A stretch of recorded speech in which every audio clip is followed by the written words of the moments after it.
de que uso eu faço desse idioma. Então, eu acho que essa é uma compreensão inicial essencial para a nossa conversa. Não estudo língua portuguesa para uma prova. Eu quero olhar...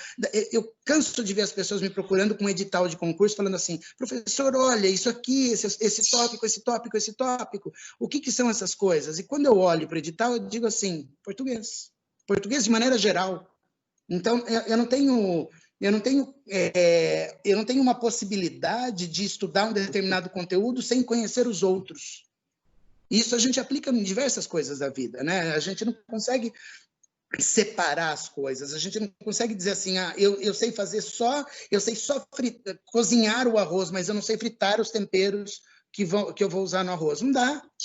Então, eu preciso saber o todo. Então, eu acho que o primeiro mito é esse. Eu olhei o edital do concurso de Sorocaba e o edital do concurso é claro, vai cair tudo.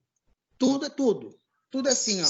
Eu preciso reconhecer as classes gramaticais, eu preciso reconhecer o uso que eu faço delas, que está inserido dentro da sintaxe.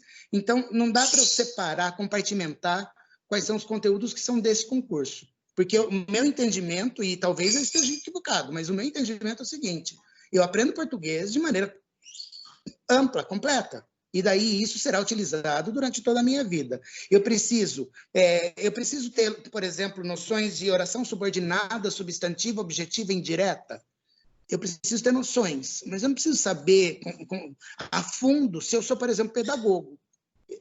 O meu trabalho, o meu contexto de trabalho não exige esse conhecimento avançado. Eu posso saber ter visto, lembrar de ter visto, mas eu não preciso saber de cor.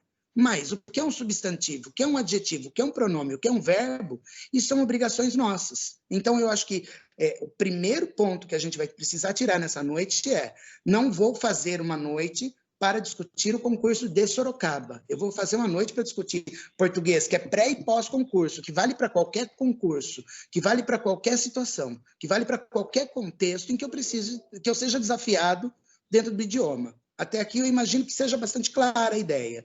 Então, a gente esquece esse mito de eu preciso olhar o edital para ver o que vai cair. Pode ver o edital para ver, por exemplo, quais são os teóricos, quais são os livros da bibliografia recomendada. Mas em língua portuguesa, você tem que saber língua portuguesa. Então, fica aquela mitologia. Realmente... Muitas vezes eu vi muitas pessoas chegando até mim dizendo assim, professor, olha, vai ter um concurso tal, e o que vai cair? Tá aqui, colocação pronominal. Se você não sabe o que é pronome, não sabe o que é verbo, você não resolve colocação pronominal. Então, precisamos seguir a sequência correta. Então, esse é o primeiro olhar que eu vou lançar nesta noite.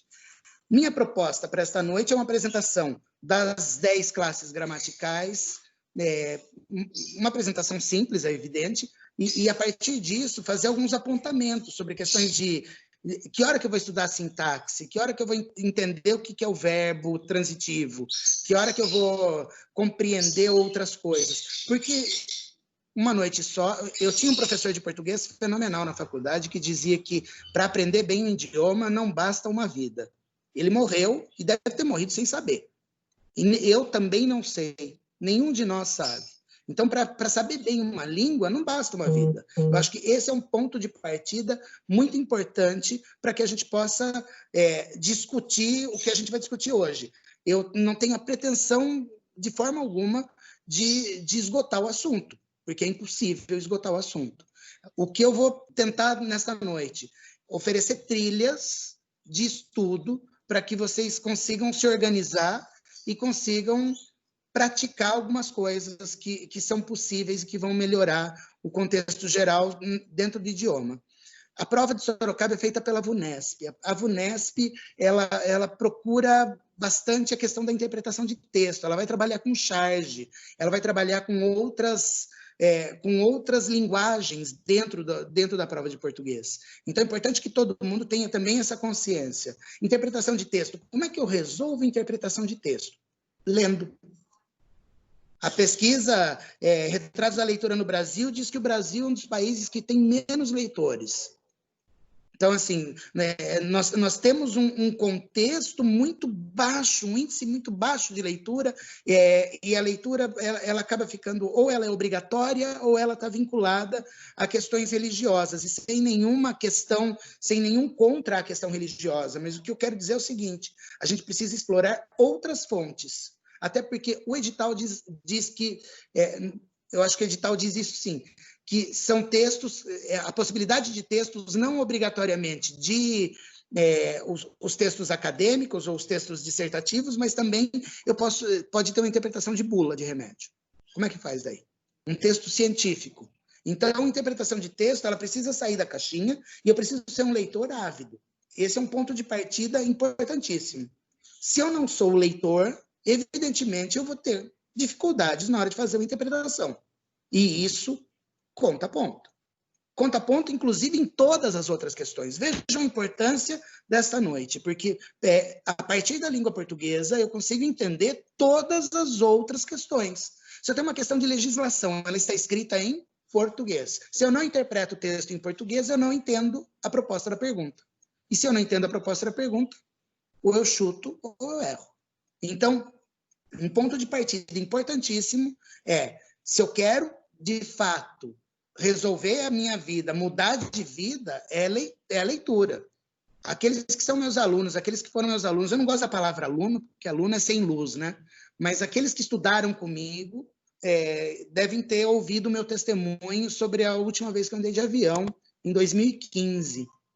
E fazia 10, 12 anos que eu não andava de avião, não voava, e daí então houve um congresso lá no Rio Grande do Sul, e eu fui para lá e fui de avião. E uma coisa me chamou demais a atenção. Todas as pessoas dentro do avião tinham um livro em mãos. E, ao mesmo tempo, eu pensava assim, as pessoas que estão passando agora com os pés em cima da minha cabeça, veja que é uma metáfora, mas é uma metáfora que faz sentido. Quem está passando em cima da minha cabeça neste momento tem livro na mão.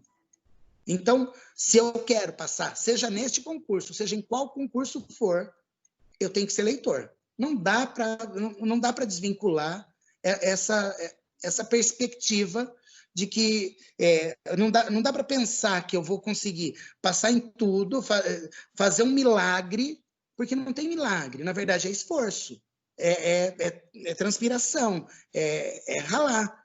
Então, entendam o meu ponto de partida para esta noite. Não tenho a pretensão de dar um curso relâmpago de português para passar no concurso. Estou, nesta noite, oferecendo trilhas, caminhos, possibilidades para que vocês consigam elaborar suas rotinas de estudo e chegar mais adiante. Porque aprender o idioma, para saber bem um idioma, não basta uma vida. Muito bem. Vocês vão perceber na hora que eu ficar em pé que eu estou com uma calça quase de pijama. Isso vem depois nos recados finais, mas eu vou falar agora porque eu sou capaz de esquecer. A roupa para concurso tem que ser confortável. Eu estou com a roupa que eu estou inscrito no concurso de Sorocaba e muito provavelmente eu irei com esta calça para a prova. Muito provavelmente eu irei com este chinelo para a prova. Porque prova não tem que ir de salto, não tem que... Quer ser bonita, vai ser bonita na balada. Quer ser bonito, vai ser bonito na balada. Prova de concurso, a pessoa chega lá toda elegante, não quer dizer que vai passar, porque não é concurso de beleza. Então, foco no que interessa de verdade. Então, vai o mais confortável possível. Cabelo preso, prendi a barba aqui, tudo bem que eu estou usando para prender o microfone também, mas eu também vou com a barba presa para não atrapalhar na leitura. Então, todos esses truques são importantes para a gente se dar bem na prova. Eu fui número 1 em 2 concursos. Eu fui número 1 em um vestibular. Eu fui número 4 num outro concurso. E eu fui número 8 num outro concurso. Não porque eu fosse o mais inteligente do rolê, mas porque eu tenho o hábito de ser leitor. Então, esse é o pontapé inicial. O pontapé inicial quer passar na prova do concurso, saiba interpretar o texto. Porque se não sabe interpretar o texto, terá problemas. Ai, professor, mas não vai dar tempo, porque agora a prova já está desmarcada para agosto. A prova, eu quero ver como é que eles vão fazer isso, porque no edital diz que não pode nem usar boné, nem usar nada que cubra a cabeça, e daí a gente vai de máscara. Como é que vai ser isso? Quando que eles vão aplicar essa prova com todo mundo de máscara? Qual vai ser a tecnologia que eles vão criar para que uma pessoa barbuda como eu, por exemplo, não leve um microfone como eu estou usando agora e não grave a prova dentro da máscara, falando baixinho. Então, eu não sei como é que eles vão criar essa estrutura. E isso é uma vantagem para todos vocês, para todos nós, porque eu também vou fazer a prova. Porque a gente tem tempo. Porque eles não vão resolver isso imediatamente. A gente ganhou aí, seguramente, pelo menos mais um mês para se organizar, para preparar as coisas para poder fazer a prova. Porque eles vão precisar resolver esse impasse de como é que numa prova que não pode usar equipamento tecnológico, não posso usar nada, nada eletrônico, quem garante que eu não levo dentro da máscara alguma coisa? Na minha barba, gente, dá para esconder um filhote de cachorro. Então, eles vão ter que elaborar uma estratégia para isso. Isso nos dá tempo, e esse tempo pode ser precioso. Muito bem, então vamos à discussão sobre a língua portuguesa, especificamente agora. A primeira questão que eu quero colocar eu vou apresentar as 10 classes gramaticais. Precisa saber as regras de acentuação? Precisa. Se você vai prestar uma prova para diretor, supervisor, para coordenador, tem redação. Se tem redação, você tem que escrever. E se escrever certo, ponto. Se não escrever... Se faltar o acentinho ali, eles vão olhar e falar, será que dá essa pessoa? Será que essa pessoa é a pessoa que eu preciso para ocupar essa vaga? Então, regra de acentuação é algo que a gente precisa conhecer.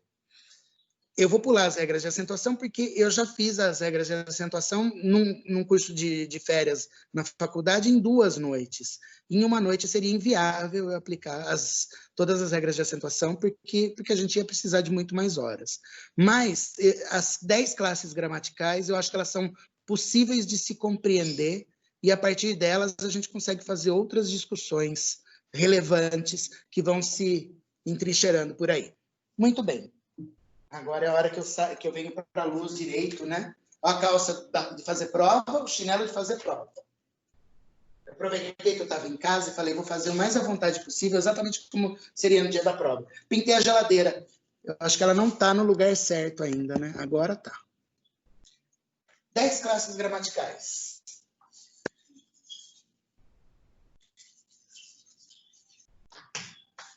Substantivo. Quem teve aula comigo, quero que vá lembrando, tentando lembrar quais são as 10. O pessoal que está aí com papel e caneta na mão, tenta escrever antes de escrever na geladeira. Substantivo.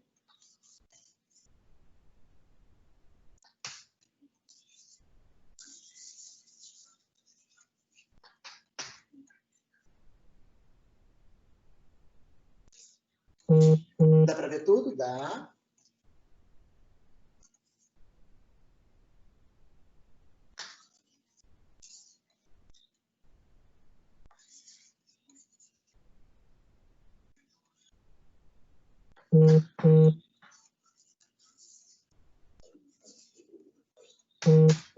Esse aqui dá para enxergar? Dá para colocar. Dá para ver o pé da geladeira, tá ótimo. Preposição, advérbio.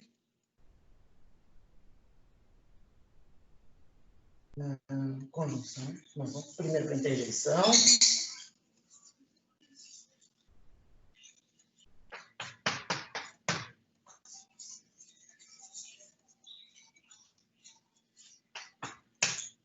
A letra fica estranha porque é a primeira vez que eu estou escrevendo numa geladeira.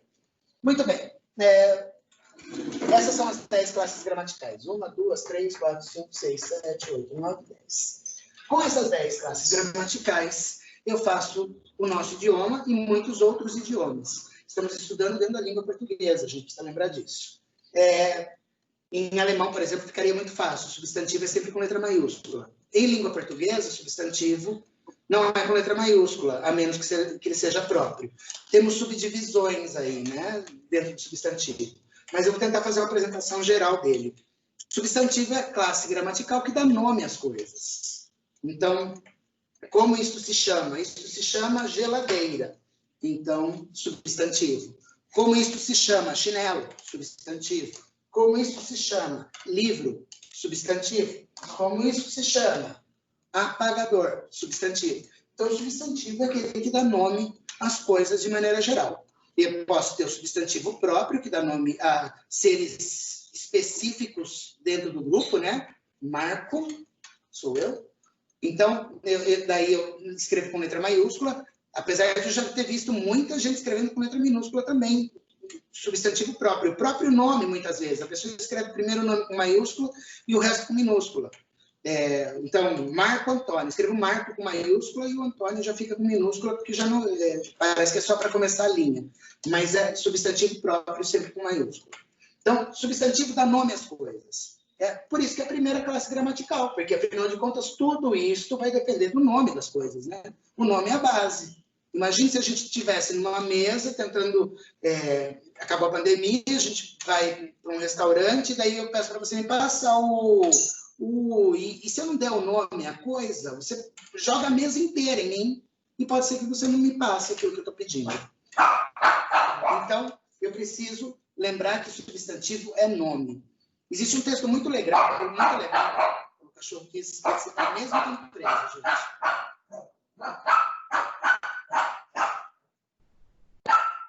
Marco Aurélio. O cachorro chama Marco Aurélio. Por favor. Substantivo. Existe um texto muito legal, que é do Paulo Mendes, aliás, é uma tradução do Paulo Mendes. O cachorro está atrapalhando demais, gente. Alguém abre o áudio aí. Maria Ângela, o cachorro está atrapalhando demais? Eu vou chamar carrocinha para ele. Carrocinha, substantivo. Agora ele está latindo pra caramba, hein? Agora ele está querendo prejudicar. Vocês estavam me ouvindo bem? Sim, estamos te ouvindo. Pronto. Eu acho que pronto. O cachorro é novo, ele chegou na pandemia. Existe um texto muito legal do Mark Twain, que é traduzido pelo Paulo Mendes Campos, que é o Diário de Adão e Eva. Pior que eu não tenho um adulto responsável para posso tirar o cachorro. O Diário de Adão e Eva é um texto... Funciona na sala de aula, também funciona aqui. Ou não? O Diário de Adão e Eva é um texto muito, muito interessante, que Mark Twain faz uma relação com os primeiros dias de Adão e Eva dentro do paraíso. E daí ele fala sobre a interação dos dois, né? Como seria a existência dos dois dentro daquele lugar que, de repente, estava vazio, de repente apareceu cheio, e de repente aparece um homem e uma mulher, e eles começam a interagir sem se conhecer. E esses dois, Adão e Eva, vão, então, andar pelo paraíso, e Eva passa o dia dando nomes às coisas. Então, ela olha e fala, isso que latiu agora foi um cachorro. Isso aqui, eu vou chamar de lousa. Isso aqui, eu vou chamar de mão. E Eva passa os dias nomeando as coisas ao seu redor, porque isso é um exercício importante para todos nós. Porque a gente se constitui a partir do nome das coisas. Então, recomendo fortemente. Esse texto está disponível na internet, ele é fácil de ser encontrado. O Diário de Adão e Eva, ele é de Mark Twain, com a tradução de Paulo Mendes Campos. Ele é um conto. Quer dizer, ele não é uma crônica que relata um dia só, mas ele relata um conjunto de dias, mas tem um núcleo muito conciso de dois personagens principais, evidentemente. Então, o Diário de Adão e Eva, de Mark Twain, é um texto bastante revelador para a gente poder discutir o que é o substantivo. A próxima classe gramatical é o artigo. Por que o artigo é a segunda classe gramatical? E se vocês pegarem qualquer uma das gramáticas, vocês vão encontrar lá o artigo como segunda também. O artigo, ele vai acompanhar o substantivo e vai definir ou indefinir o substantivo. Então, por isso ele é importantíssimo. Ele vai acompanhar, e sempre que eu encontrar... E agora a gente vai falar sobre a relação entre as classes gramaticais, que está colocada lá dentro do edital. Então, quando eu falo, por exemplo, do artigo, eu sei que o artigo acompanha o substantivo. Se eu encontrei um artigo, obrigatoriamente terei que encontrar um substantivo junto. Se eu não encontrar, alguma coisa está errada. Então, eu preciso ir em busca de um substantivo. Todo artigo, obrigatoriamente, tem um substantivo ao seu redor. Por isso que ele vem na sequência em qualquer livro de gramática, por isso que ele vem junto, porque sem o substantivo eu não tenho artigo. E se eu tiver artigo e não tiver substantivo, ele pega uma outra classe gramatical, ele pega um adjetivo, ele pega um verbo e transforma em substantivo, porque o artigo depende da presença do substantivo. Creio que essa é uma compreensão simples para a gente. Se eu encontrar um substantivo, ele não necessariamente terá que ter um artigo, mas se eu encontrar um artigo, ele necessariamente acompanhará um substantivo. E daí o artigo são 8 palavrinhas só. O, a, os, as, uma, uns, umas. Acabou. Definidos. O, a, os, as. Indefinidos. Uma, uns, umas. Então, o artigo é uma classe gramatical bastante tranquila de se estudar, porque ela é curtinha, ela é pequenininha, ela tem uma função muito específica, então é uma classe gramatical que não nos dá muito problema, mas que a gente precisa conhecer, inclusive pela questão do poder do artigo. Por o artigo poder transformar qualquer palavra que não seja substantivo em substantivo, só para atender a sua necessidade. A próxima classe gramatical é o adjetivo. Adjetivo é a classe gramatical que dá característica às coisas. Vejam, não falei qualidade. Na escola, nós aprendíamos que era qualidade. Mas se eu falar de qualidade, eu estou cortando a possibilidade do defeito, que um defeito também é um adjetivo. Então, adjetivo é característica. E a característica pode ser tanto positiva quanto negativa. Eu sempre dou um exemplo em aula, e eu acho que essa é a primeira vez que eu vou dar um exemplo, porque minha mãe passa. Gente, esse cachorro não gostou da minha aula. Ele não quer passar no concurso.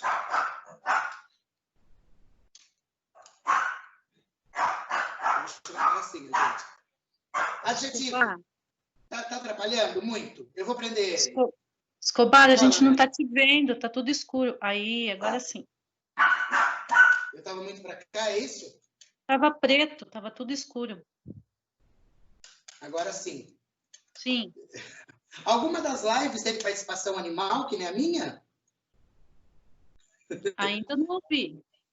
Ainda não, né? Vamos ao adjetivo. Desculpa, gente. Adjetivo. A propaganda da Globo fala certo, né? Passa o carro do ovo, cachorro late. É assim mesmo. Adjetivo. Adjetivo é a classe gramatical da característica. Oi? Ao vivo é assim mesmo. Ao vivo tem disso, ó. O adjetivo é a classe gramatical que dá característica. Vamos ao foco.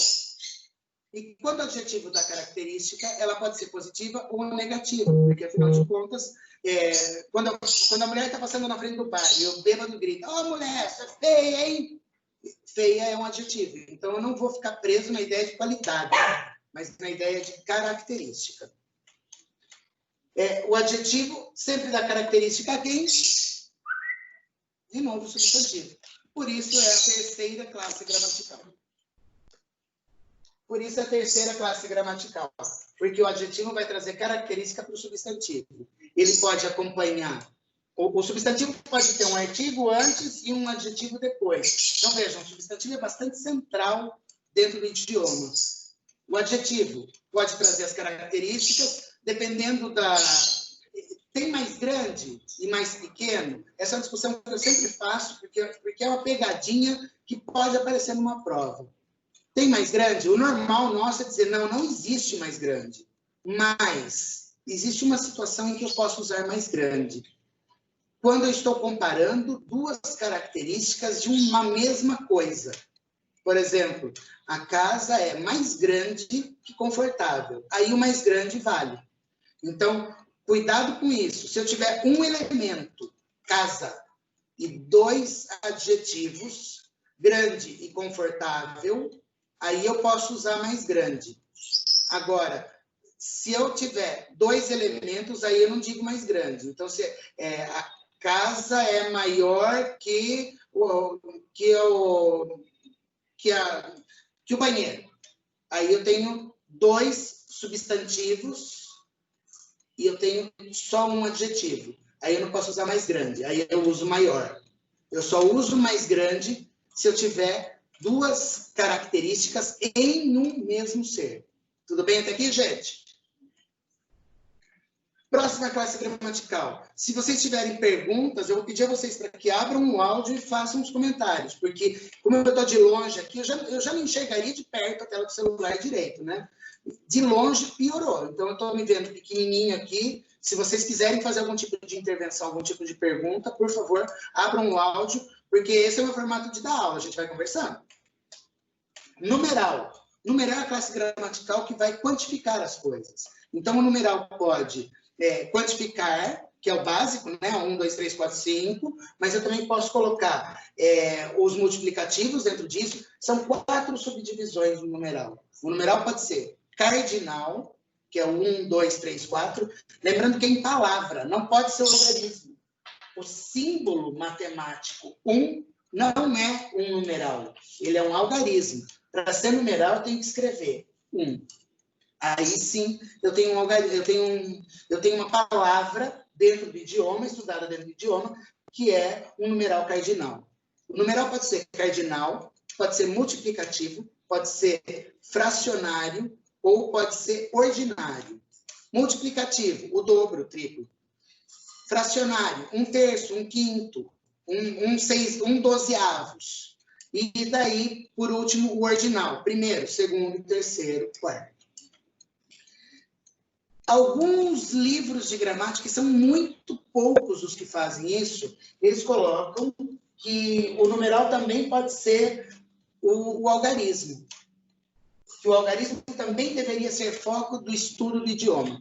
Por quê? Se eu digo, por exemplo, que no ano de 2020 tivemos a pandemia, eu não preciso escrever 2020. 2020 eu vou colocar em algarismos. E isso aqui não deixa de ser um elemento dentro do meu texto. Então, alguns autores, são pouquíssimos os que fazem isso, a grande maioria das gramáticas omite essa questão.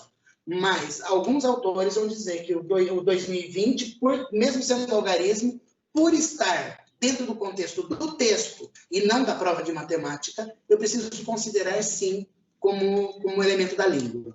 Mas isso é um ponto muito contraditório. Então, eu prefiro chamar atenção para isso, mas vamos esquecer o algarismo.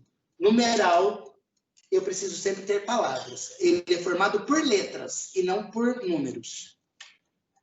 Creio que o numeral também é bastante tranquilo, não vai oferecer dificuldades de maneira geral. O pronome. Pois não. Tá tudo escuro a sua tela. Tá escura a minha tela? Tá, não sei se é só a minha, mas eu não tô te vendo. Eu estou vendo bem aqui. Também tá normal. Eu consigo ver o escrito que ele fez, ele sentado. Voltou de novo. Voltou de novo? Que estranho. Voltou. Ué, agora internet é vivo? mas estava escuro mesmo. Sua internet é vivo? A minha Porque a Vivo hoje teve problemas em Sorocaba, né? Será que não é isso? Sei lá, tá com problema nos dados, na transmissão. Voltou agora, mas estava preto também. Não sei se é isso. Pode ser. Que curioso. Sobar, né? eu te ouço normalmente, mas a sua imagem fica travada. Mas não está interferindo em nada. Estou conseguindo acompanhar a aula. Tá? Tô. Por favor, interrompam se precisarem, hein? Tá bom. Na verdade, eu estou olhando aqui para a geladeira e mostrando as 10 classes gramaticais. Vamos fazer, então, uma aula adaptada. Eu escrevi as 10 classes gramaticais. Quem está com a tela preta, eu estou só apontando para as palavras aqui na geladeira. São as 10 classes gramaticais que eu estou mostrando. Tá? Então, Para mim também está travado, professor. Curioso, porque eu estou em movimento e eu me vejo na tela normalmente. Mas eu estou conseguindo acompanhar tranquilamente. Se o cachorro atrapalhar menos, né? Posso seguir, gente? Pode, vamos lá. Pronome. O pronome é uma classe gramatical que acompanha ou substitui um nome. Isso é super estranho, né? É a definição que vem na gramática. Ele acompanha ou substitui um nome. Qual é a classe gramatical que aqui acompanha um nome? Bom, o nome eu já sei que é substantivo, né? E quem acompanha é artigo ou adjetivo. O pronome ou tem função de substantivo, ou tem pronome, ou tem função de adjetivo. Ou ele substitui um nome, como, por exemplo, quando eu digo ela veio, ela... agora, de longe, dá para jogar o chinelo. Quando eu digo ela veio, ela é uma palavra que está substituindo o nome. Então, nesse caso, o pronome substitui um nome. Quando eu uso o pronome como adjetivo, é quando eu digo, por exemplo, o meu giz. Aí eu estou caracterizando a palavra giz. De quem é esse giz? É o meu. Então, o pronome é uma classe gramatical que vai se subdividir nessas duas possibilidades. Ele ou acompanha, no lugar do adjetivo, funcionando como um adjetivo, ou substitui com a função de substantivo. Isso não vai tirar as 6 classes gramaticais que nós precisamos conhecer. E vejam, isso é um tópico que os caras colocam lá no edital do concurso, e isso é a última coisa lá no final, tá?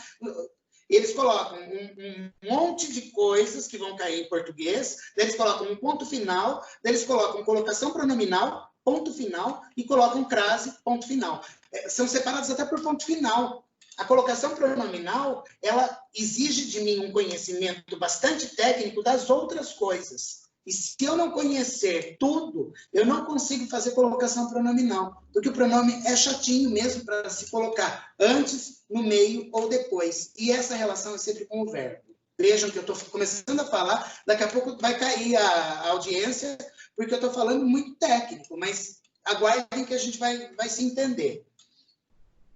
O pronome, então, a questão da colocação pronominal vai exigir um conhecimento inicial de que o pronome ou acompanha ou substitui um nome, vai exigir um conhecimento sobre os 6 grupos, as 6 famílias dos pronomes, e vai exigir um conhecimento da relação do pronome com o verbo. Vejam como o edital é maroto. Porque em 3 linhas ele diz assim, estude tudo. Não tem como eu estudar só uma coisa específica, não tem como eu estudar, entender colocação pronominal sem entender todas as demais coisas. Então, por isso que eu sempre falo, não é para esse concurso, é para qualquer concurso. Eu tenho que saber português para qualquer concurso para o qual eu vá, porque isso pode variar demais. De repente, se no edital deste concurso não houvesse colocação pronominal, mas eu tivesse outro aspecto, eu teria que estudar tudo de qualquer forma. Eu tenho que saber tudo, estar pronto o tempo todo. Eu vi um texto muito legal uma vez numa revista, agora eu não lembro nem que revista, nem em que ano foi isso. Mas era um cara que era muito concurseiro e que tinha passado em muitos concursos. E ele dizia assim, concurso a gente não faz para passar, a gente faz até passar. Então, eu mudo esse foco, eu mudo essa preposição, não é para, mas é até. De repente eu não passei nesse, isso não quer dizer que eu não fui bem. Isso não quer dizer que eu não sou bom. Quer dizer que nesse momento não deu certo com a prova. Todo mundo aqui deve ser adulto, imagino eu, e todo mundo aqui já teve vários namoros. Para casar, a gente tem que testar mais, né? Então, concurso é mais ou menos isso, a gente vai testar. A gente vai experimentar. E uma outra dica importante é a seguinte, experimentem concursos. Façam provas. Marco Aurélio. Esse cachorro está afim de tocar. Eu vou prender ele dentro da geladeira, daí vai acabar. Vem, filho.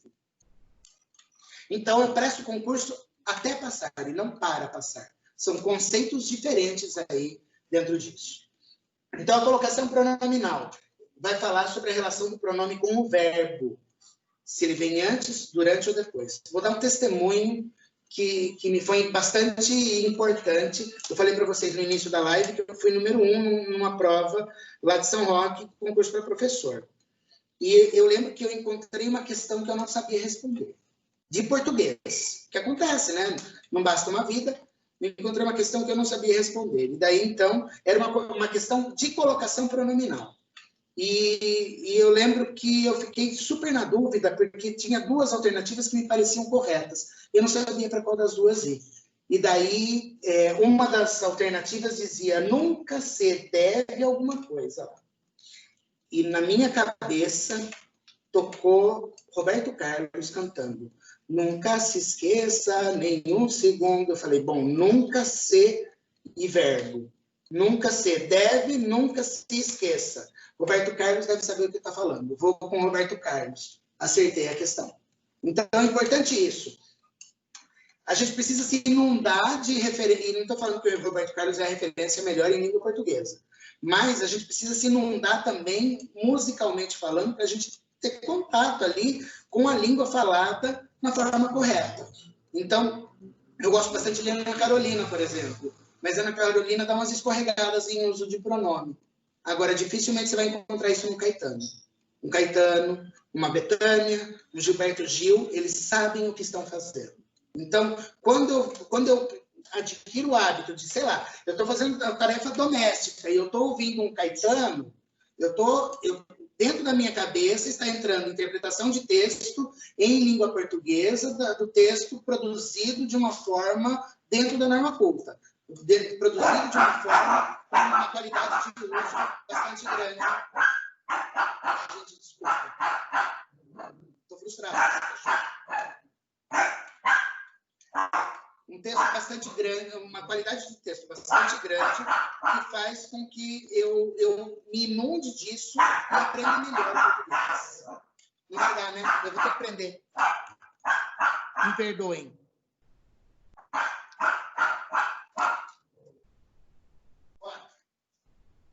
Bora agora. Bora agora que você está trabalhando. Vem aqui. Bora.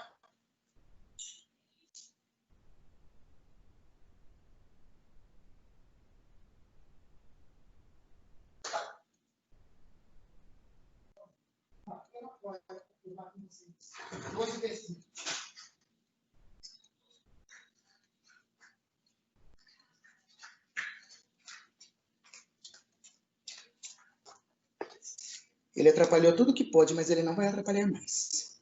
E eu não notei. Então, quando eu me inundo de uso correto da língua, isso vai favorecer. Eu lembro que na década de 90, eu fazia almoço com a minha mãe ouvindo Dalva de Oliveira, Nelson Gonçalves, e isso me ajudou dentro da minha formação em língua portuguesa. Então, é importante a gente pensar que, quando a gente se inunda de textos de qualidade, isso vai se refletir no nosso desempenho dentro das provas, dentro da vida profissional. Então, fica a dica do Roberto Carlos na colocação pronominal. Nunca se deve, nunca se esqueça. O Roberto estava certo e eu acertei a questão. Ouçam música de qualidade, em especial agora nesse período de pré-prova. Ah, professor, mas eu gosto de um pagode. Tá bom, ouve pagode. Mas também ouve um pouco dos outros. Experimenta, se dá o luxo de experimentar para poder passar na prova. Pensa assim, isso é terapia, isso é trabalho, eu estou estudando enquanto estou ouvindo, para poder produzir melhor. Então, o pronome, vejam, ele tem várias possibilidades. Eu tenho o pronome no lugar de um nome ou acompanhando um nome. Além de fazer essas duas coisas, ele pode pertencer a 6 famílias. Cada uma dessas 6 famílias, ou está aqui ou está aqui. Então, isso se subdivide em muitas possibilidades. O pronome é extenso. E por isso eu coloco na sequência o verbo, porque o pronome é aquele que vai dizer eu, tu, ele, nós, vós, eles. E vai abrir margem para eu discutir o verbo. Em outros idiomas, na língua inglesa, por exemplo, o verbo é bastante simples. O verbo tem ali... É claro que bastante simples é uma maneira de simplificar aquilo que não é tão simples assim, mas eu tenho lá as 3 colunas do verbo e eu posso falar sobre os 3 tempos, as 3 situações ali, o past simple, e posso fazer muitas construções. O verbo cortar é na primeira coluna, cut, na segunda coluna, cut, e na terceira coluna, cut. Se eu tenho o verbo cortar, eu não preciso me preocupar com nada. O verbo em língua portuguesa, ao contrário do verbo em língua inglesa, ele se adequa a qualquer vaso. O verbo em língua portuguesa é como se fosse líquido. Se eu pego o líquido e coloco dentro de um jarro cilíndrico, ele fica em forma de cilindro. Se eu coloco num jarro quadrado, ele fica numa forma de quadrado. Se eu coloco numa assadeira, ele vai ficar na forma da assadeira. Se eu jogar no chão, ele se espalha pelo chão e fica na superfície. O verbo em língua portuguesa é assim. E por isso as pessoas reclamam, porque afinal de contas ela trabalha aprender. Eu lembro quanto eu detestava minha professora da 5ª série, que me fazia exercitar a conjugação verbal. Eu tinha que fazer páginas e páginas no caderno de conjugação verbal para poder entregar, para ter visto. Eu lembro que fui para a diretoria porque não fiz essa lição. Depois, lá na faculdade, eu lembro de fazer conjugação verbal e levar para o meu professor, de graça, sem ele pedir, para que ele pudesse dar uma olhada. É um negócio que a gente vai precisar, gente. Eu preciso saber lidar com o verbo, porque quem lida melhor com o verbo se dá bem em todas as outras coisas.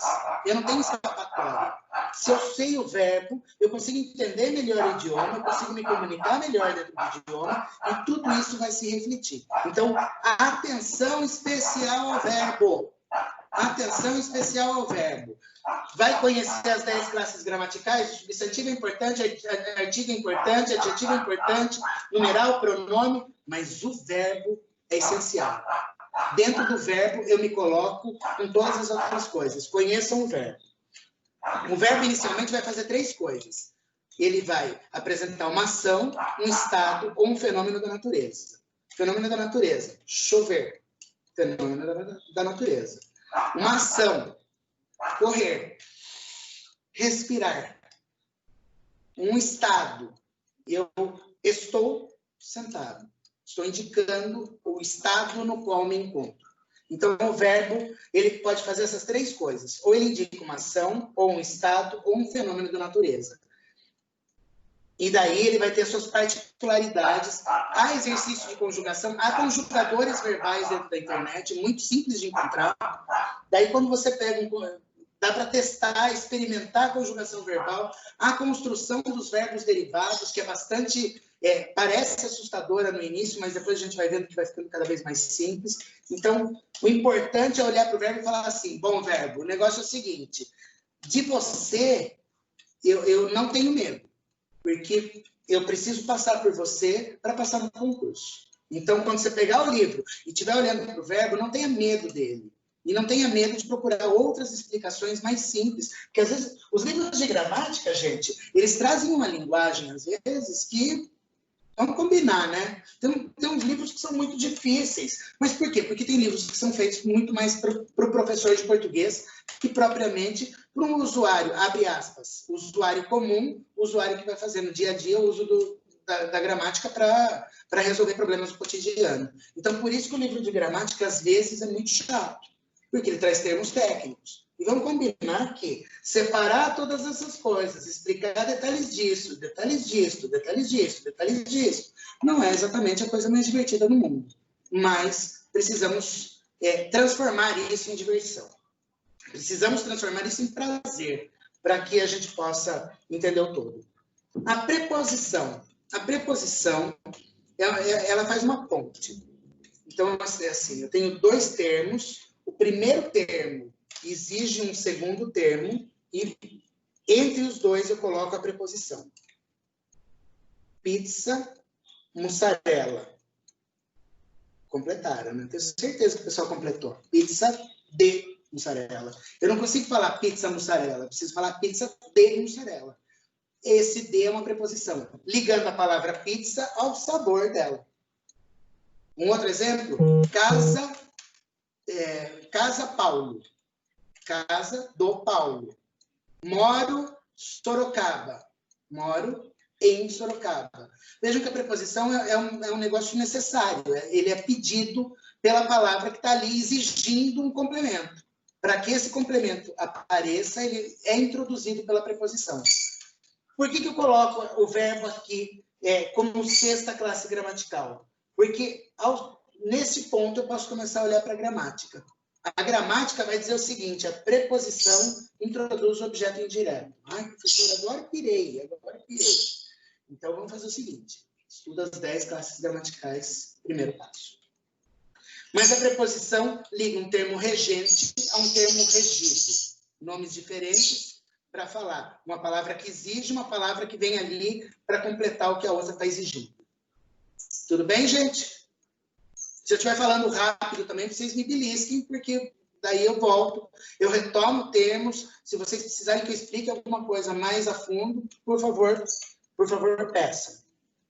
É muito estranho fazer aula sozinha assim, né? Eu sei que está todo mundo aí, mas eu estou falando de frente para a geladeira. O advérbio. O advérbio, quando eu estou dando aula, eu explico o seguinte. O advérbio é uma classe gramatical que vem trazer informação que o verbo não tinha, por exemplo. Quando eu digo choveu, todo mundo entende. Chover é o ato de cair a água do céu. Simples. Mas quanto choveu? Não diz. O advérbio vem junto do verbo para dizer choveu muito, choveu pouco. O advérbio também pode dizer quando choveu. Choveu ontem, choveu anteontem. E o advérbio ainda pode dizer onde choveu. Choveu lá. Então, o advérbio vem para trazer informações que o verbo sozinho não conseguiria dar conta. Eu acho que o advérbio é uma classe gramatical nobre, porque vem para trazer, vem para socorrer o verbo, que é a maior classe gramatical nossa. As subdivisões do verbo, as conjugações do verbo, elas são inúmeras. E o advérbio vem para complementar esse verbo e para oferecer mais informação para um cara que já era ótimo. Então, o advérbio pode ser de tempo, pode ser de modo, pode ser de lugar. Pois não. Me tira só uma dúvida. No caso da frase, choveu muito ontem, eu tenho 2 advérbios? Sim, 2 advérbios que se relacionam com o verbo choveu. E nesse caso, então, dentro da sintaxe, que é um outro campo de estudo, depois eu apago a lousa e falo sobre isso, dentro da sintaxe eu vou enxergar 2 adjuntos adverbiais. São 2 palavras que estão vindo junto ao verbo, são 2 advérbios. E se eu disser choveu muito ontem lá, são 3 advérbios junto com o mesmo verbo. Eu posso fazer essa somatória.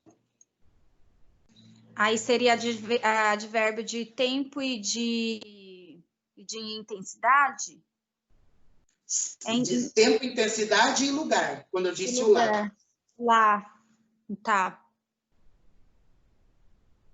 Uma dica legal do advérbio é a seguinte, não todos, tá? Mas boa parte das palavras terminadas... É que agora a lousa está ficando pequena, né, gente? Boa parte das palavras terminadas em mente é advérbio de modo. Rápido é adjetivo. Rapidamente, advérbio de modo. Cheguei rapidamente. Coloquei um advérbio de modo em cima do verbo. Então, boa parte, não todas, tá? Mas boa parte das palavras terminadas em mente é advérbio de modo. Se tiver um adjetivo ali embutido, pode ir que é advérbio de modo. Então, o advérbio é uma classe gramatical importante e numerosa. Vejam, eu não estou falando, por exemplo, de locução agora. Eu vou até marcar aqui do lado para eu falar depois de locução. E de sintaxe também, apresentar para vocês entenderem. Então, o advérbio, ele pode ser de modo, intensidade, lugar, de negação, quando eu digo não, pode ser de afirmação, quando eu digo sim. Então, o advérbio é uma classe gramatical numerosa, é invariável. Veja, não tem ontem e ontens. O que é variável e invariável? Porque daí a gente pode fazer uma discussão sobre todas elas. Quando tem masculino, feminino, singular ou plural. Em alguma dessas coisas, se a palavra se flexionou, ela é variável. Se ela não se flexiona, ela é invariável. Então, o advérbio é invariável. Lá, não tem um lá no masculino e lá no feminino. É simplesmente lá. Quando eu tenho a preposição para, eu não tenho preposição para e preposição paro. É invariável. Agora, o verbo, ele se flexiona de diversas formas. O adjetivo, o numeral, o artigo, o substantivo, o pronome. Então, há classes que são variáveis e classes que são invariáveis. Isso é uma outra discussão que aparece nas gramáticas e que, na verdade, é muito simples. Se eu posso mudar masculino e feminino, singular e plural, se eu posso conjugar, então eu estou falando de variável, porque ela varia. Agora, quando é uma palavra que nunca vai mudar, ontem, não vai mudar. Então, ela é invariável. Interjeição. Vejam, os livros de gramática, eu posso até consultar os índices deles. A grande maioria deles vai dizer, vai colocar a interjeição por último. Eu coloco a interjeição em 9º no estudo. E vou justificar o porquê. A interjeição, ela vai apresentar, através de palavras, os sentimentos, emoções. A interjeição está muito presente no universo do P1, no universo do pedagogo, ela está muito presente na tirinha, por exemplo. Ela é a forma de, a partir da palavra, expressar sentimentos, expressar sons. Então, quando eu faço o psiu, é uma interjeição. Quando eu grito viva, é interjeição. Quando você bate o pé na quina da mesa e você solta um palavrão, é interjeição. Então, a interjeição, ela apresenta o que você está sentindo dentro da palavra. É uma classe gramatical bastante simples, não requer muita discussão. E ela é importante também, e especial para quem vai trabalhar com as crianças pequenas por conta das tirinhas. Por que eu deixo a conjunção por último? Porque a conjunção vai abrir margem para um outro momento da sintaxe. Aqui eu tinha dito que dava para estudar verbo transitivo direto e indireto. Aqui eu vou dizer que eu vou poder estudar oração coordenada e oração subordinada. Então, a conjunção ela faz mais sentido quando você entende para que ela serve. Mas é uma palavra que, por si só, já diz muita coisa. Conjunção. O que ela faz? Ela junta. Ela junta palavras com o mesmo valor sintático ou orações. Agora o pessoal vai desligar, vai cair a audiência imediatamente. Ela junta palavras com o mesmo valor sintático ou orações. Quando eu digo fui à feira e comprei laranjas e tomates. O verbo comprar exige uma resposta. Né? Eu sempre, quando eu estou dando aula, eu falo, gente, vamos lá, eu vou acender a luz do seu quarto, 2 da manhã, e vou falar, comprei. E você vai dizer, comprei o quê? É um verbo que exige uma resposta. O verbo comprar exige uma resposta, e eu comprei laranjas e tomates. Laranja, tomate são 2 palavras que respondem ao comprar. O e é uma conjunção que liga essas 2 palavras. Elas têm o mesmo valor, porque elas respondem a mesma coisa para o verbo. O verbo estava perguntando o que eu comprei. Comprei laranjas, comprei tomates. Então, a conjunção liga palavras com o mesmo valor sintático ou liga orações. Fui à feira e comprei laranjas e tomates. Fui à feira, primeira oração. E comprei laranjas e tomates, segunda oração. O que define para mim qual é a primeira e qual é a segunda oração? Eu acho que agora é hora de apagar a lousa. Posso? Eu tive que desenvolver uma técnica, porque o apagador sozinho não resolve.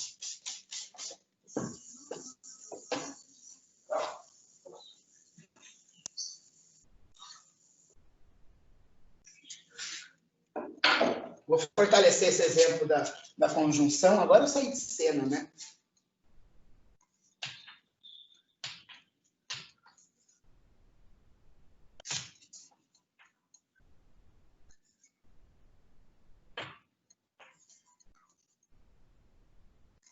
Minha letra é enorme, e daí eu escrevo num lugar pequeno, fica uma palavra por frase, por linha. Lembra que eu falei da importância de estudar o verbo? Quando eu falo que o verbo é importante inclusive por causa disso, porque depois, quando a gente entrar na sintaxe, a gente vai descobrir que o verbo é o coração da oração. Onde eu encontrar um verbo, eu tenho uma oração. Se eu encontrei 2 verbos, quantas orações eu tenho aqui? Professor, não estou conseguindo ver a lousa na parte de cima. Fui à feira. É que está secando ainda, eu olhei. Fui à feira e comprei laranjas e tomates. O fui é o verbo, é o primeiro verbo. E esse primeiro verbo depois dele não tem outro verbo. A gente pode falar de locução verbal, outra conversa para outro momento. Mas nesse caso, ó, os dois verbos estão muito separados, e isso é fácil de enxergar. Os dois verbos estão muito separados, e esses dois verbos, se eles estão juntos antes do ponto final, é porque eu tenho duas orações aqui dentro deste período. Enxergo a primeira. Qual é a primeira unidade de sentido? Fui à feira. Segunda unidade de sentido. E comprei laranjas e tomates. Vejam, eu usei duas preposições, a mesma. Neste caso, no primeiro caso, ela está ligando duas orações. Neste segundo caso, ela liga duas palavras com o mesmo valor dentro da oração. Então, a conjunção... Professor, pode perguntar. calma aí que deu pane aqui. Na análise sintática da frase, fui à feira. Se eu colocasse fui à feira, vírgula, comprei laranjas e tomates. Tirasse a primeira conjunção do E. Seria também duas... Duas orações. Duas orações? Sim. Sim, por quê? Porque eu tenho... se eu tiver dois verbos, eu tenho duas orações. Se eu tiver duas unidades de sentido de verbos, são dois verbos muito diferentes. E esses dois verbos estão presentes, eu tenho duas orações. Fui é um verbo, comprei é outro. Duas orações. Nesse caso, e agora eu vou pirar vocês. Se eu colocar uma vírgula ali, ao invés de uma oração coordenada sindética aditiva, eu tenho uma oração coordenada assindética. É só o que muda. A oração coordenada são duas orações que se relacionam, mas uma não tem dependência com a outra. Fui à feira, vocês conseguem entender. Comprei laranjas e tomates, vocês conseguem entender. Essas duas orações estão juntas, mas elas poderiam estar separadas. Então, aí eu tenho oração coordenada. Nesse caso, como eu tenho o E, eu tenho uma oração coordenada sindética, porque tem uma conjunção. E aditiva, porque o E é uma conjunção aditiva. Vejam que, os nomes vão se explicando, né? Eu sei que parece piração, vocês devem estar pensando assim, nossa, o que será que ele tomou hoje para estar dando essa aula? Mas os nomes já meio que se explicam. Se eu tiver coordenada, então é porque elas se coordenam. Agora, oração subordinada. Peraí, subordinada é quem obedece, então é outro contexto. Então, muitas vezes o próprio nome já diz aquilo que a gente está precisando saber. Então, quando for estudar, tenta desmistificar o nome. Nos tempos verbais, eu tenho ali o pretérito perfeito e o pretérito imperfeito. Eu sempre gosto de usar o pretérito perfeito e imperfeito na aula, porque é uma construção bastante simples. Que a gente se apavora, né? Nossa, pretérito perfeito, nossa, pretérito imperfeito. Agora, eu vou colocar duas palavras. Dá para enxergar, né? Que agora secou. Amei e amava. Eu tenho duas palavras, são dois verbos do verbo amar, são duas palavras no pretérito, e agora uma delas é perfeita e a outra é imperfeita. Qual é? E agora responda aí com você mesma. Responda aí com você mesmo. Não sei se tem homens na sala, não tem, eu acho que tem sim. Amei e amava. Qual das duas palavras dá o sentido de que a coisa se iniciou e se terminou, se completou no passado? E qual é a ideia, qual é a palavra que dá a ideia de que, de alguma forma, isso foi interrompido? Imagino que vocês estão respondendo, mas estão respondendo aí em casa mesmo, então eu não estou ouvindo. Amei, a ação se inicia e se encerra. Peraí, se iniciou e encerrou, então isso é perfeito. Agora, se foi interrompido porque aconteceu alguma coisa, então é imperfeito. O nome, muitas vezes, traduz o que a gente está precisando saber. É uma questão de se habituar, se desafiar com esses nomes, mas esses nomes muitas vezes traduzem. Muitas, não todas, mas muitas vezes traduzem. Eu vou apagar a geladeira para poder ir secando, para a gente poder continuar. Que eu tenho que molhar. Falei das 10 classes gramaticais. Isso está no edital do concurso. expresso com clareza. As 10 classes gramaticais aparecerão na prova, porque elas são base para qualquer relação dentro da língua. Preciso separar, e isso não está no edital, mas ele fica implícito no edital. O que é morfologia e o que é sintaxe. Porque eu usei a palavra sintaxe e não havia explicado antes o que ela é. Então, morfologia, vamos começar do início. Eu vou escrever, não vai aparecer, mas daqui a pouco é lousa mágica, porque quando seca a palavra vem, tá? Giz na lousa molhada. Morfologia, sintaxe. Eu vou ficar só nessas duas. Eu poderia ir além, eu poderia falar sobre estilística, semântica, outras possibilidades, mas eu vou ficar só em morfologia e sintaxe, porque assim fica mais tranquilo. E esses dois conceitos vão aparecer, inclusive, na hora de ler uma gramática. Quando você pega um livro de gramática, você vai encontrar lá um campo da morfologia, o campo da sintaxe. São os dois mais extensos do livro de gramática. A morfologia dá conta da forma das palavras. Vejam, quando eu falo, por exemplo, as 10 classes gramaticais que eu coloquei, é morfologia. Eu não estou dizendo para que elas servem, para que elas servem dentro da oração.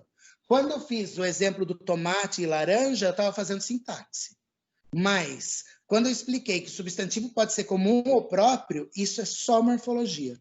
A morfologia olha para a palavra e tenta dissecar essa palavra, entender o que essa palavra, de que família, a qual família ela pertence, se ela está flexionada em gênero, se ela é masculina ou feminina, se ela é singular ou plural, tudo isso é campo da morfologia. A morfologia não está preocupada com a função da palavra dentro do texto, mas pega a palavra isoladamente e fora de contexto. Eu sei que é estranho. A morfologia pega a palavra isolada e olha para aquela palavra e tenta compreender o máximo possível sobre ela, sem olhar, sem discutir qual é a função dela dentro de uma linha, de um parágrafo, de uma oração ou dentro de um período. Olha só para a palavra, quietinha, isolada. Eu falo que é meio serviço de ML.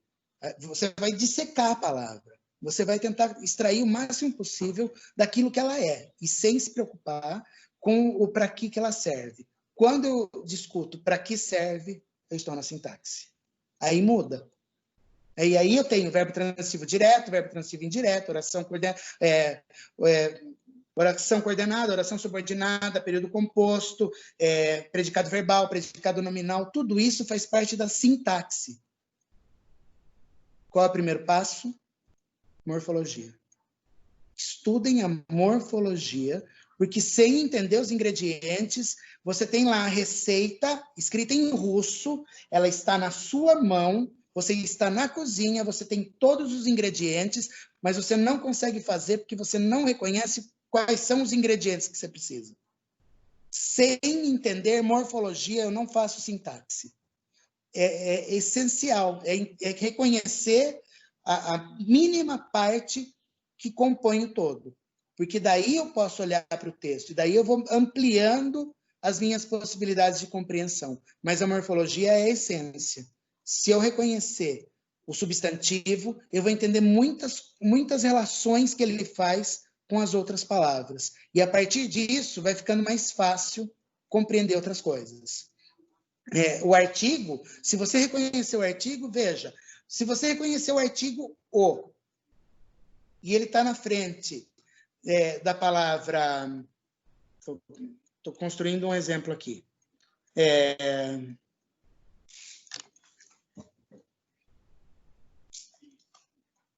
Vou fazer uma construção diferente.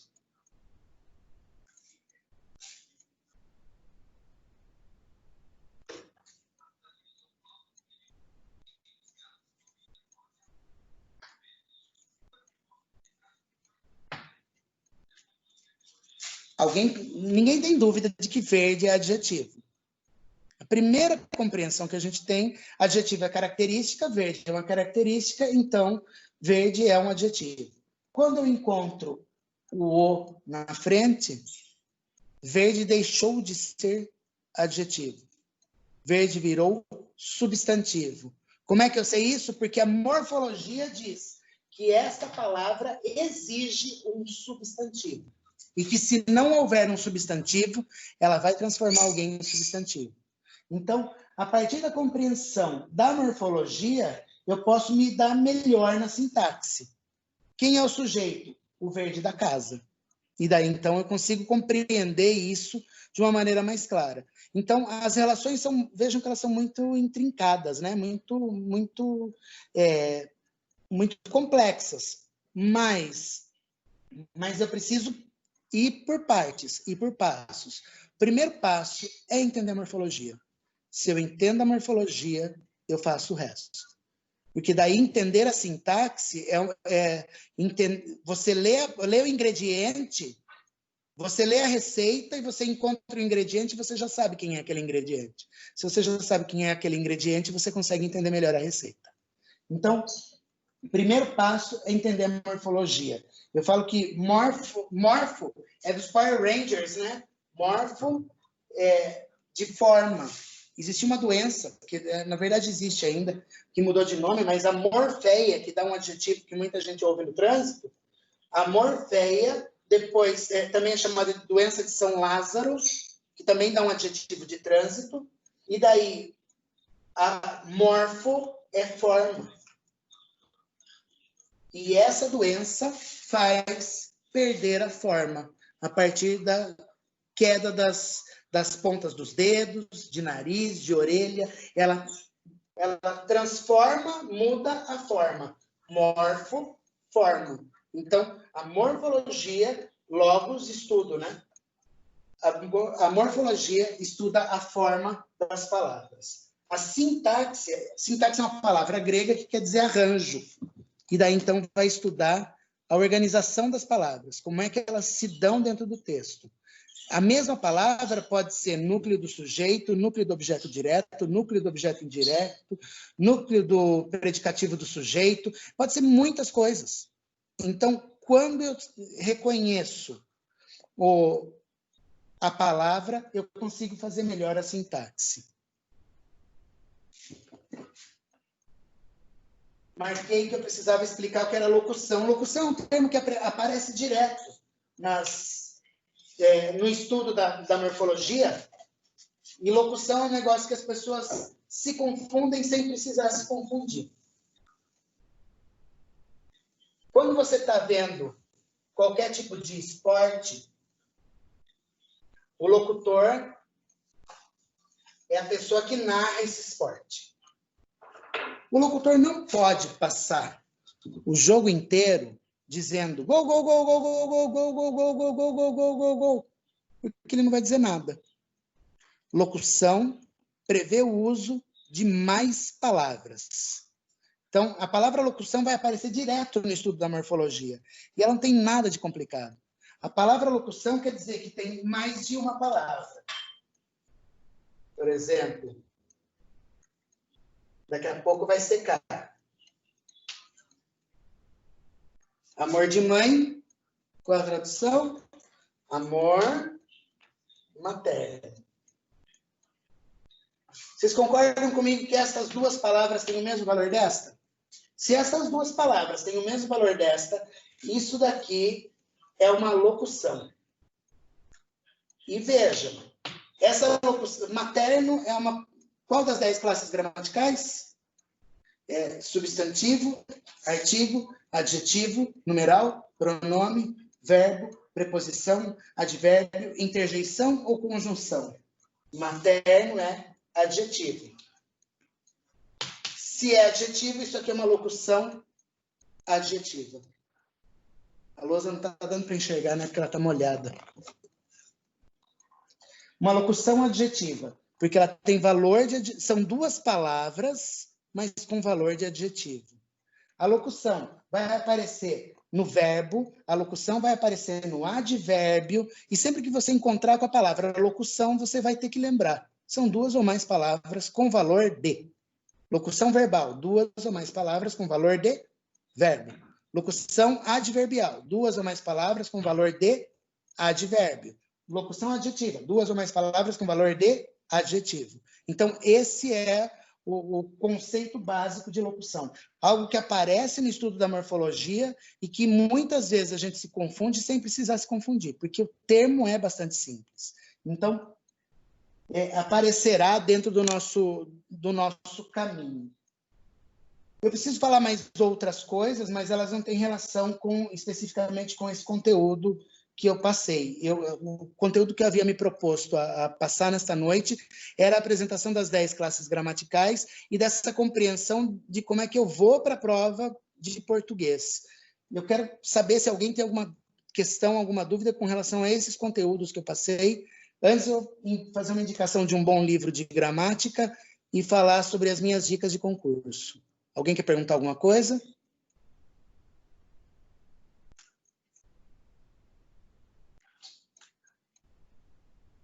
Normalmente essas aulas bugam a gente, né? Preciso apresentar um bom livro de gramática. Eu separei alguns deles, mas, ó, esse livro aqui, por exemplo, paguei R$5 no André Luiz. R$5. Ai, professor, mas ele não está de acordo com as novas normas ortográficas. Gente, as novas normas ortográficas eu consigo estudar a partir do material do Douglas Tufano, que está disponível na internet. São, acho que 30 páginas, muito fáceis. Se eu estudar aquilo, é só ler isso daqui, entendendo daquilo. Ah, professor, complicou demais. Não complicou demais. A palavra específicos não mudou de acentuação. Ela está aqui dentro do livro. Específico. Os coletivos podem ser específicos, os que se aplicam a uma só espécie de seres. Matilha, boiada, arquipélago. Nenhuma dessas palavras que eu li mudou em 2010.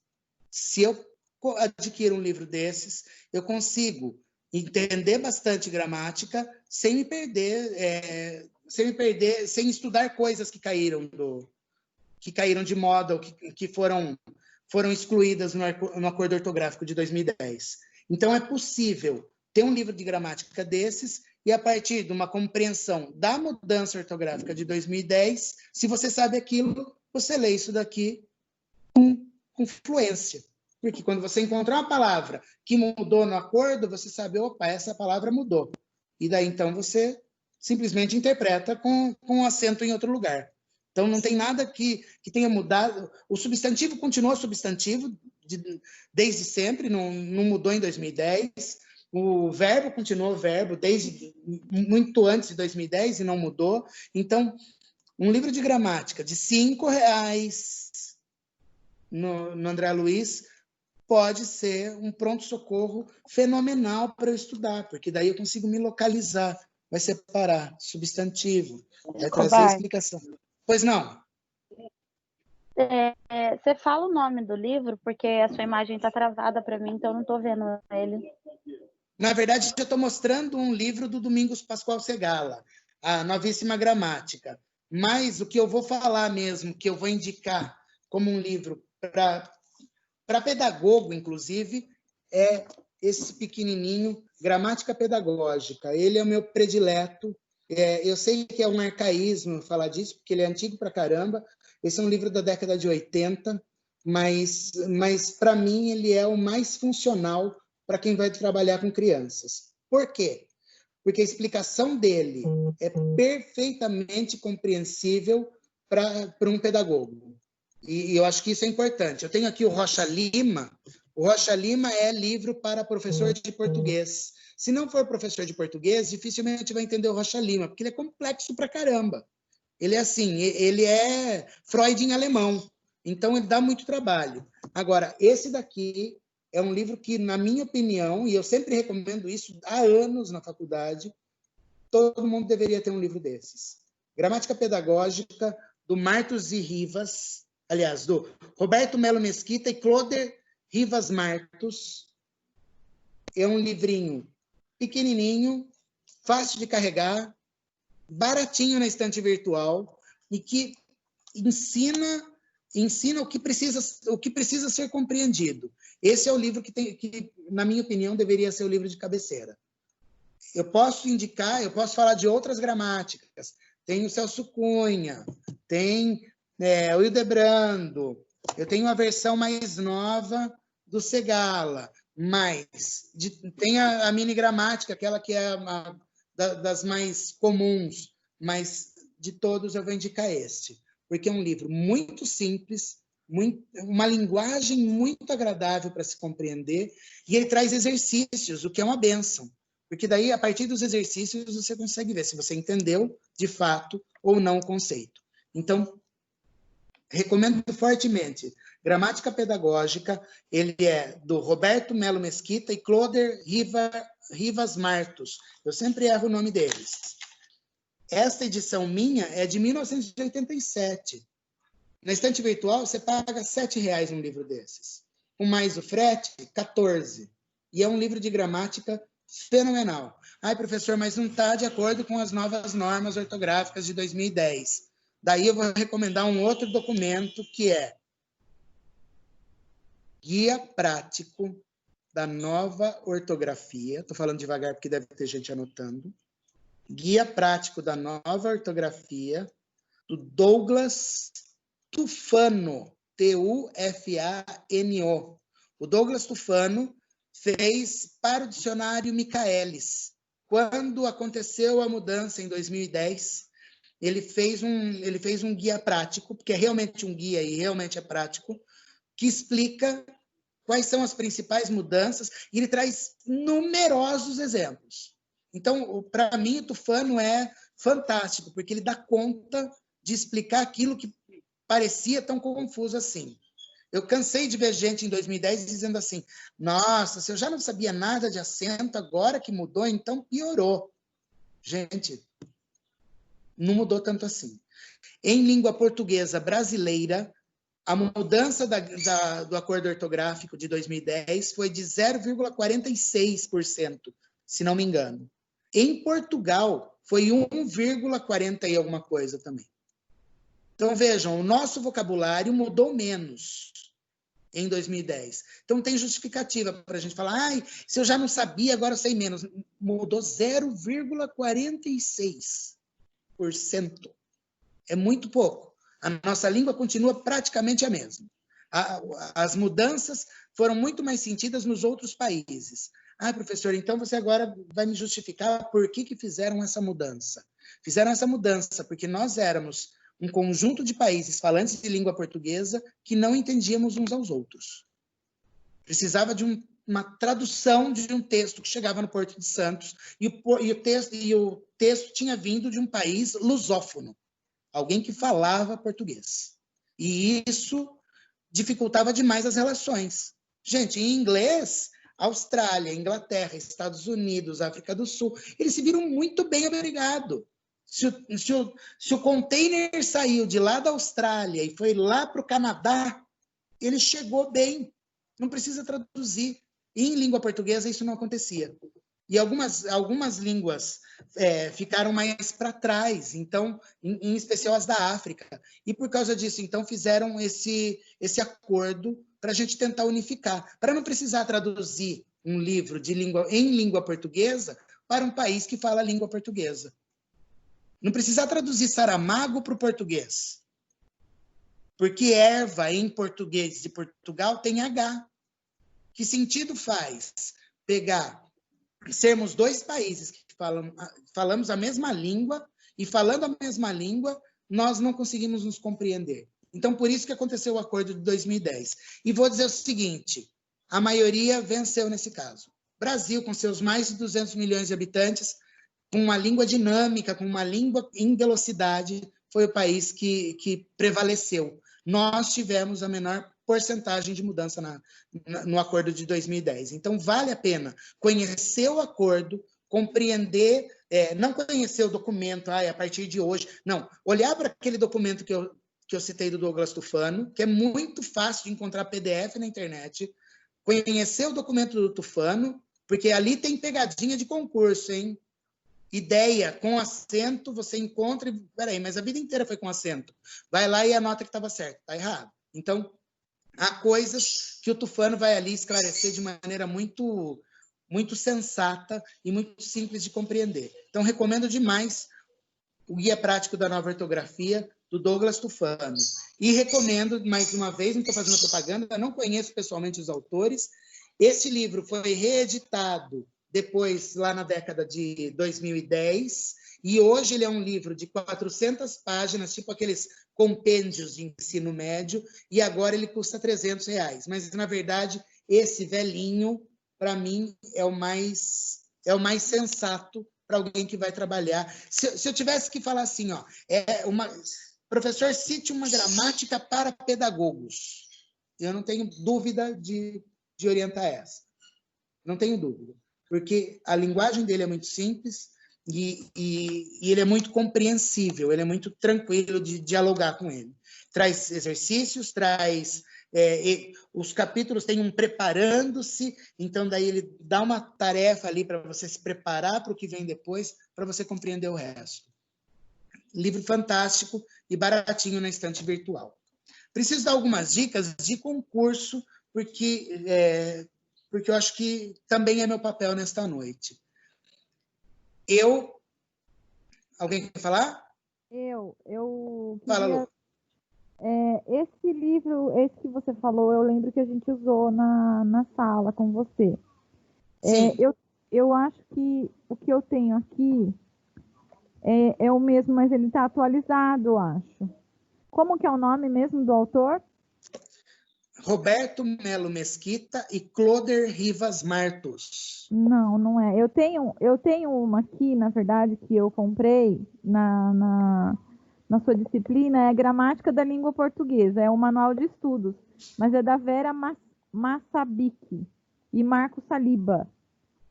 Ele tem tudo isso que a gente estudou, na verdade, e também tem as atividades, e tem uma grande parte dele que tem os verbos regulares, que fala sobre as conjunções verbais. Ele está atualizado, a minha dúvida é essa. Esse aqui também é bom, né? Seria uma indicação para eu estudar? Pelo que você está me dizendo, sim. Eu não conheço esse livro, Lu, mas pelo que você está me dizendo, sim. Se ele tem exercício, se ele tem uma linguagem simples, se ele permite que o leitor normal, eu vou colocar a palavra normal para dizer assim, ó, não é professor de português, não teve que mergulhar no riscado de quem era a oração subordinada, substantiva, predicativa, nominal. Então, quem não precisou fazer isso, o leitor normal, ele precisa ter uma gramática que seja acessível à linguagem que ele precisa ler. Eu acho que é esse o ponto. Então, se você está bem com esse livro e ele traz, inclusive a possibilidade de exercício, para mim, é sempre bacana. Se ele traz a possibilidade de exercícios, se ele traz esse diálogo, eu acho que pode ficar com ele. Pode ficar que está tudo bem. Os meus exercícios já estão prontos, então eu vou estudar com os exercícios prontos que a gente fez em sala, que nós fizemos em sala. Apaga. Apaga e faz de novo, né? Tá bom, professor, claro. Obrigada. Apaga e faz de novo. Gente, vou dar algumas dicas. Alguém quer perguntar alguma coisa? Eu sei que o cachorro latiu. Eu quero, Escobar. Angelita. Gê, que saudade! Quando vai ter a próxima aula? Eu acho que a gente pode pensar aí em mais vezes, né? Porque realmente é muito assunto, é muito conteúdo. É muita coisa enfim, não basta uma vida, né? Lembra do que o meu professor falava, mas eu acho que a gente precisa se encontrar mais vezes. Maria Ângela, anota a ideia aí, eu topo. Estou anotando, professor. Só para ouvir um pouquinho a sua voz mesmo. Ai, poxa. Tá bom. Tá bom, beijo. Beijo. Eu vou dar algumas dicas de concurso mesmo, que foram coisas que funcionaram comigo, e por isso mesmo eu vou propor a vocês. Bom, a primeira dica eu já dei lá no início, que foi a questão da roupa. Eu não estou à toa... o professor fez a live de chinelo. Putz, que deselegante. Não, eu fiz porque é esse o jeito que eu vou para o concurso. Eu quis mostrar. Aliás, houve uma ocasião em que eu fui para fazer uma prova em São Roque, e eu sou efetivo lá na rede de São Roque, né? E eu fui para fazer uma prova no tempo que eu era contratado ainda, e eu fui de chinelo. Só que eu estava tão chapado de sono que eu fui com um chinelo daquele Rider, que tem uma tira só em cima do pé, e fui com outro pé de Havaianas. E daí eu cheguei com um chinelo de cada par para fazer a prova. Então, eu tenho, inclusive, histórico de mico, provando que a minha vida sempre foi, vai fazer prova, é roupa confortável. É uma calça mole, que você possa pôr a perna para cima, que você possa sentar em cima do pé se você quiser. É uma roupa que você tenha mobilidade. O pé descalço... eu sinto muito frio no pé. Então, põe alguma coisinha quentinha, mas que não te atrapalhe. Vai de pantufa, se precisar. Mas não vá com sapato de salto. Não vá com alguma coisa que te deixe desconfortável, que te faça sentar todo atrapalhado na cadeira. Tem que ser alguma coisa que te deixe à vontade. A prova do concurso é a roupa que você usa para estudar em casa. Não precisa ser mais do que isso. Tá? Porque eu já vi, muitas vezes, eu vejo as pessoas chegando para as provas com roupas que parece que elas estão indo visitar o arcebispo em Sorocaba. E, na verdade, não precisa disso. Não precisa. O que interessa é o que está dentro da cabeça, não o que está no corpo. Roupa não ganha a prova. Uma vez eu fui para uma prova, era com consulta. Era uma prova de inglês de proficiência para o mestrado. Tinha uma menina, gente, fora de brincadeira, ela levou um tanto assim de livros para fazer a prova, porque podia ter consulta do livro, e ela achou que aquilo ia servir. Quando ela chegou lá, ela tinha uma prova com consulta, mas com texto de frente e verso na folha, com espaçamento simples e fonte 12, aliás, 11. Então, e assim, preenchido com borda estreita. Claro que não ia dar tempo de consultar no dicionário tudo aquilo. Então, mais importante do que você levar a ferramenta, no caso dela, levar a ferramenta, ou no nosso caso, e com uma roupa chique, é a gente ir à vontade, porque é isso que vai mandar. Uma outra dica que eu vou dar, que para mim sempre funcionou.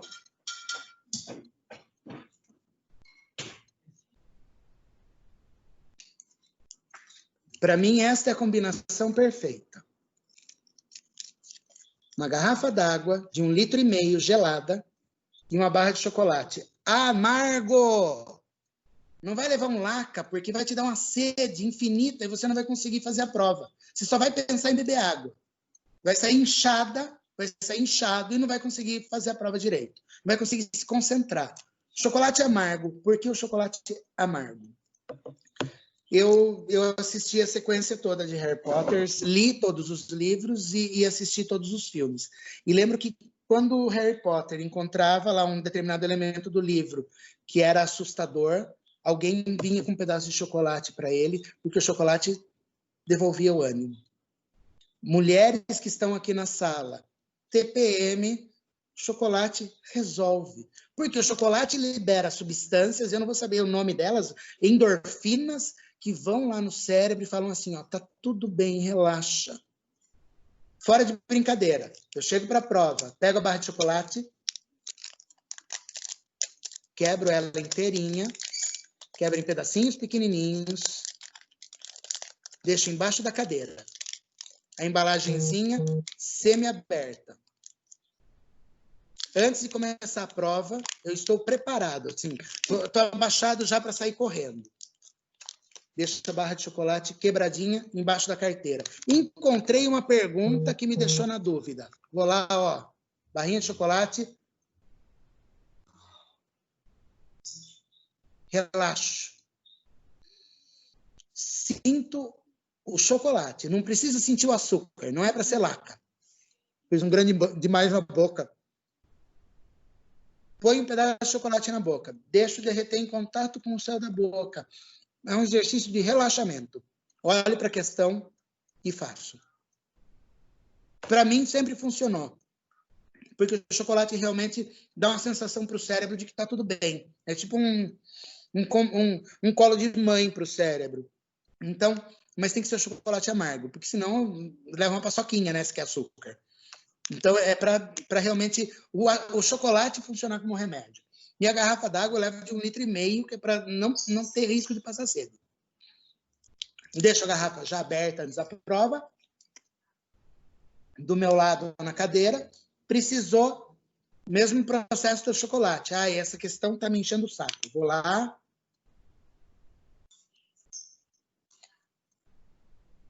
A gente encontra o eixo, gente. O corpo da gente responde de maneira positiva. Então, não tenha vergonha, não tenha medo de levar um chocolate e uma garrafa d'água. Claro que não vai levar com gás para não ficar rotando na cabeça dos outros. Não vai levar refrigerante para ficar rotando na cabeça da pessoa que está na sua frente. Eu não sei como é que vai ser com máscara ou sem máscara, né? Mas a gente não precisa disso. Então, chocolate amargo, eu comprei desse aqui porque era o único que tinha no supermercado. Mas tem eu acho que é da Arcor, que é baratinho e é fenomenal, mas amargo. E a garrafa d'água de 1,5 litro. Uma outra coisa que eu sempre tenho problema com ela, eu esqueço as coisas. Então, assim, tem que levar a caneta preta. Daí, quando chega na hora de ir para lá, eu penso assim, meu Deus do céu, cadê a caneta preta? Muitas vezes, quando eu estava... Houve um tempo em que eu já fui magro. E houve um tempo em que eu levava marmita para São Roque. Só que virava e mexia. 2 vezes por semana, eu esquecia a danada da marmita em casa. E daí, então, tinha que comer a merenda, que não era exatamente a coisa mais light que a gente tinha. O que eu aprendi a fazer? A chave do carro dentro da geladeira, junto com a carteira. Pronto. Parei de esquecer. Caneta, junto. Deixei tudo lá junto. Não sei se eu não congelei minha caneta. Mas, enfim, deixa a caneta dentro do bolso da calça já na véspera. Mas sabe que vai esquecer alguma coisa? Você tem que sabotar a sua memória, para que você não esqueça. Porque no dia da prova, tá sem RG, desculpa, mas não. Tá sem caneta preta transparente, desculpa, mas não. Tá, precisa de lápis, não tem um lápis. Desculpa, vai se virar com a caneta. Então, não deem sorte para o azar, porque tem coisas que desconcentram a gente. E daí você chega lá e fala, putz, esqueci esse negócio. E daí isso fica na sua cabeça e você não pode poluir sua cabeça nesse dia. O dia da prova é o dia de chegar lá com absurda tranquilidade, chegar com a sensação de que, estou fazendo esse concurso, se não for esse concurso, tem o próximo, enfim, a gente continua lutando. E daí, então, você vai para a prova com tranquilidade para fazer o melhor possível. A Bíblia diz orar e vigiar, ou vigiar e orar. Eu não sei a ordem dos verbos aí, mas eu acho que vale para o concurso. Não adianta achar que a gente vai descobrir tudo da língua portuguesa em 1 mês e meio. Sem chance, sem chance. Você está indo para a prova principalmente com aquilo que você aprendeu do seu nascimento até hoje. O que você tem daqui para a prova é muito curto. Então, a nossa obrigação é mergulhar nisso, entendendo que isso e eu estou falando aqui numa live para concurso, né? Mas eu imagino que muita gente daqui seja para o concurso da pedagogia, seja para professor. Não dá para a gente imaginar que a gente pode passar uma vida inteira sem aprender algo e depois a gente querer ensinar esse negócio. Então, é melhor que a gente se aprofunde agora, mas com qualidade, entendendo que eu não estudo para a prova porque é importante para eu passar de ano. Esse senso está equivocado. A gente não estuda porque a gente quer passar na prova quando a gente está na faculdade. A gente tem que saber aquelas coisas, porque aquelas coisas serão importantes na nossa vida profissional. Então, vamos tirar essa ideia de que eu tenho que estudar legislação, eu tenho que estudar matemática, eu tenho que estudar português para fazer essa prova. Não, você tem que estudar porque você tem que saber, porque faz parte do seu ofício saber. Então, mudou de figura, mudou a linguagem aí. Eu preciso compreender para que eu possa expressar melhor aquilo que penso, para que eu possa compreender melhor aquilo que os outros dizem e para que eu possa ensinar. Esse eu acho que é o caminho. A Amanda... Não, eu não sei quem falou agora, mas alguém falou que tem fenil alguma coisa no chocolate. Enfim, o chocolate está confirmado. A gente precisa estudar, a gente precisa conhecer, porque faz parte do ofício. Conhecer o ECA não é obrigação Marco, de um... Oi. Fui eu que falei de chocolate aí para você, Fabi. Oi, Fá. Fabiana. O que é? Qual é a substância? Ele tem 3 principais, mas as 2 que são importantes para concurso é a feniltilamina, que libera a dopamina, que dá a sensação de bem-estar na gente, a felicidade, a alegria, e a cafeína, que recupera a energia, né, e a concentração nossa na hora do estresse. Muito bem, explicadíssimo. Fabiana, engenheira química, mais ainda que tem aval para a gente entender que é isso mesmo. Então, o chocolate é uma dica importante.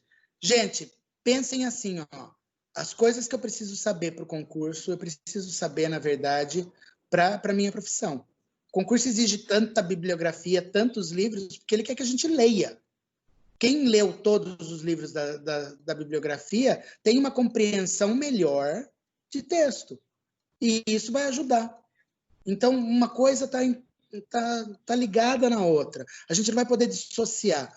Então, eu repito, e estou quase encerrando o meu momento aqui, mas eu gostaria de deixar claro, concurso a gente não faz para passar, a gente faz até passar. Se não é dessa vez, vai ser na próxima. Mas eu preciso aprender a reconhecer as minhas fraquezas. Olha, eu preciso aprender melhor interpretação de texto. Como é que aprende interpretação de texto? Eu vou dormir e acordo lindo. Não é assim. Eu tenho que ler. Eu tenho dificuldade com escrita. Eu vou fazer a prova para supervisão e não sei fazer a redação. Como é que faz? Pratica. Por que a gente tem os atletas de alto desempenho? O que eles fazem diferente da gente? Fácil, eles estão lá fazendo o que a gente não está fazendo. Enquanto a gente está comendo chocolate, agora, durante a pandemia, a gente se mata na cozinha comendo de tudo, né? Fazendo pão. Enquanto a gente está fazendo essas coisas, eles estão lá, rígidos, regrados, fazendo o que eles têm que fazer. Então, na verdade, faz parte do nosso ofício conhecer, compreender, entender, e é isso que a gente tem que fazer. É isso que a gente tem que praticar durante todo o percurso. Não apenas para o concurso, mas para antes e para depois dele. Então, eu sei que, na verdade, eu não tinha pretensão de esgotar o assunto, porque é um assunto inesgotável, né? Eu não tinha pretensão de trazer grandes complicações, até porque a língua portuguesa é algo que exige um tempo maior de diálogo para que a gente possa chegar mais longe, né? na compreensão. Um exercício, muito mais lousa do que isso, para que a gente possa chegar mais longe. Mas a minha proposta de hoje era dar um pontapé inicial. Então, primeiro passo para estudar a língua portuguesa. E daí eu posso juntar várias frentes de trabalho. Eu estou ouvindo ali uma Maria Bethânia, eu estou ali praticando leitura nos meus outros horários, e na hora que eu estou estudando, eu começo com a morfologia, eu estudo a morfologia, depois eu posso olhar para a sintaxe. Se você quiser, quando você termina o verbo, você pode dar uma olhada básica em sintaxe, porque isso vai estar fresco na sua cabeça, o verbo vai estar fresco e você vai enxergar melhor a sintaxe. Na escola, a gente aprende de maneira mais ou menos simultânea, né? Então, lá no sétimo ano, eu tenho o verbo e eu tenho também a sintaxe básica. As duas coisas acontecem de maneira simultânea no sétimo ano na escola. Quando a gente fica adulto, fica mais difícil olhar para a sintaxe, porque parece que a sintaxe é uma língua de outro mundo. Mas, na verdade, ela é a receita do bolo com os ingredientes que você já reconhece. Então, foco. Leitura, interpretação, se carregar de bons textos, de bons áudios, de boas leituras. Não adianta... Ai, professor, mas eu li muita revista contigo. Desculpa, mas não rolou. Desculpa, mas tenha vergonha. Não é isso. Não é isso que se espera. Então, tenha hábitos de leitura, tenha hábitos de escuta, eu sempre vou recomendar, eu acho que a música... O Roberto Carlos me fez ser o número 1. Então, eu acho que a questão da música é importante. Eu nem sou fã do Roberto Carlos o suficiente para isso, mas eu lembrava dessa música, aquela martela na cabeça da gente. Mas a gente precisa se inundar de boas informações se a gente quiser ter um bom desempenho. Ninguém que passa a vida fumando, bebendo, comendo gordura, tendo uma vida dormindo tarde, acordando tarde, ou dormindo tarde, acordando cedo. Quem tem uma vida assim não pode ter muita expectativa de que vai dar tudo certo, a minha saúde vai ficar sempre perfeita. Eu acho que a saúde intelectual também envolve isso. A gente precisa se contaminar mais com coisas boas. Nosso mundo oferece muita informação, mas a gente precisa usar melhor o filtro. E uma dica importante, estou encerrando já, mas uma dica importante, e eu tenho muitos amigos aqui, muitas pessoas com as quais eu me comunico via WhatsApp. Eu sempre escrevo a palavra por extenso. Eu sempre escrevo, eu tento pelo menos... por exemplo, hoje eu tenho me policiado que eu estou usando muito ponto final nos meus textos. Mas eu preciso olhar para a palavra, eu preciso ter o hábito de escrever inteiro, e não de escrever em pedacinho, picadinho, VC, vai, KSA, hoje. Não dá. A gente precisa praticar, e nas mínimas coisas. É exercício, é tratamento, é igual médico. O médico você vai lá, o médico te diz, você tem que tomar esse remédio. Se você não tomar, não vai dar. Em língua portuguesa, a gente tem que se contaminar de coisas boas, porque coisa ruim tem de monte por aí. Passa no carro fazendo barulho na rua de casa. Eu acho que é isso, gente. Obrigado. Desculpa porque eu falei demais, desculpa porque o cachorro latiu, depois eu vou conversar com ele.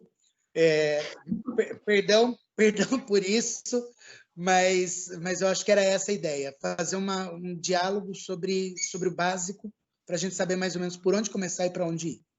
Obrigado. Parabéns, Escobar. Live maravilhosa, dicas valiosíssimas para todos. Muito obrigada. E como você disse, eu marquei aqui, hein? Vamos ver aí um outro dia, uma outra live para você trazer outros conteúdos aí. Quem sabe dá antes do concurso ainda, para tranquilizar essa turma. Tá? Muito obrigada, Deus abençoe, agradeço a todos os participantes e estamos felizes por tudo que ouvimos hoje, muito aprendizado. Ficamos com o gostinho de queremos mais, viu, Escobar? Garanto que todos que estão aqui estão querendo mais. Mais conhecimento aí com o professor. Então, muito, muito obrigada. E amanhã nós temos live com a professora Renata, então esperamos vocês aqui novamente às 7h30 da noite. Então, muito obrigada, Escobar, Deus abençoe e tchau, boa noite a todos. Tchau, boa noite. Tchau, boa noite. Boa noite.